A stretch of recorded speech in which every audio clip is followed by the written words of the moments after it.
Bonjour, soyez les bienvenus dans cette page invitée. Comme hier, on va parler de musique pendant une poignée de minutes et ce sera aujourd'hui en compagnie de Jerry Delmotte, batteur du groupe brabançon The Band. Bonjour. Bonjour. Alors, The Band, ça existe depuis un peu avant 2015. Comment est né le projet exactement? Vous êtes 4 maintenant, mais vous étiez 2 en fait à l'origine. Oui, à l'origine, en fait, le guitariste et moi-même sortions d'une épopée musicale. Dans d'autres groupes? Voilà, dans d'autres groupes. Et en fait, on a eu terminé de faire ce qu'on avait à faire. On s'est un petit peu regardé comme deux ignorants en se disant mais qu'est-ce qu'on va faire maintenant?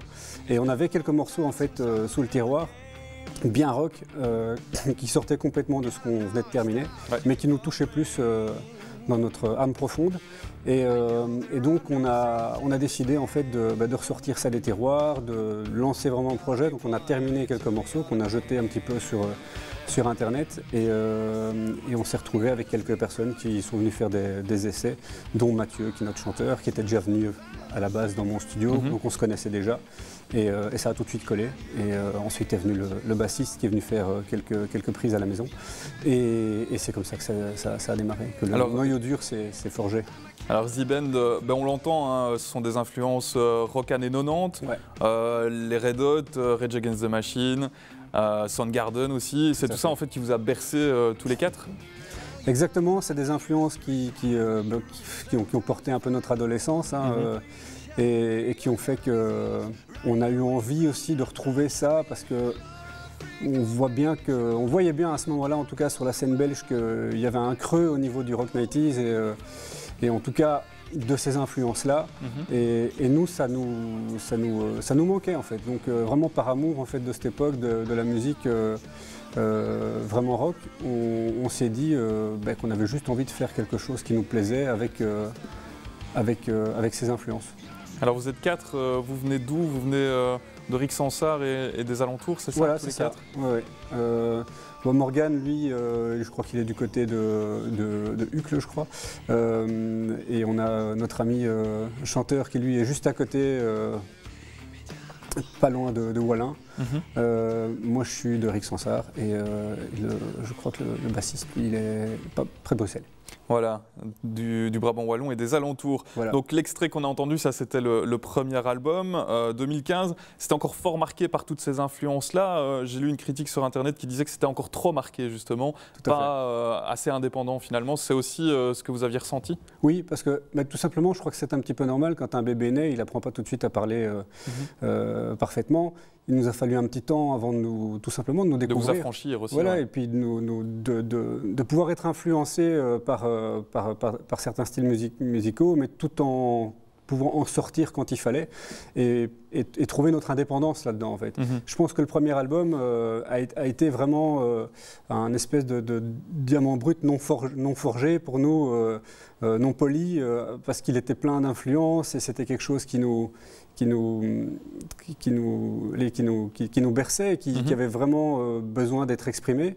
Et puis de l'autre côté, sur le deuxième album, on constate qu'on se découvre complètement vraiment là où on voulait aller, avec le son qu'on voulait, la production qu'on voulait, et ça devient vraiment nous en fait, tout simplement. Voilà, deuxième album que j'ai ici dans les mains, qui vient de sortir, s'appelle Apocalyquids. C'est sorti début octobre et on va écouter, on va voir le trailer et on va écouter à quoi ça ressemble.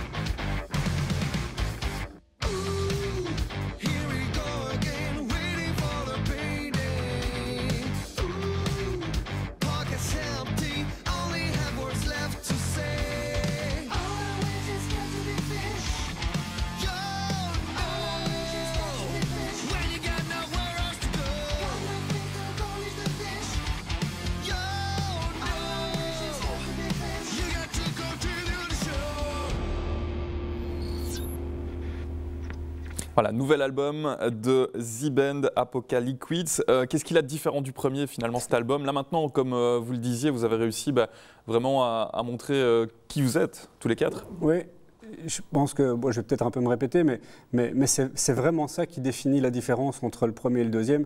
C'est que le premier, c'était vraiment quelque chose de brut et vraiment une espèce de vécu de l'instant présent avec plein d'énergie. Ça partait un peu dans tous les sens, mais sans qu'on puisse vraiment, c'est normal après 1 an seulement, savoir vraiment où on voulait aller. Donc on a laissé transpirer nos influences en espérant le faire le mieux possible.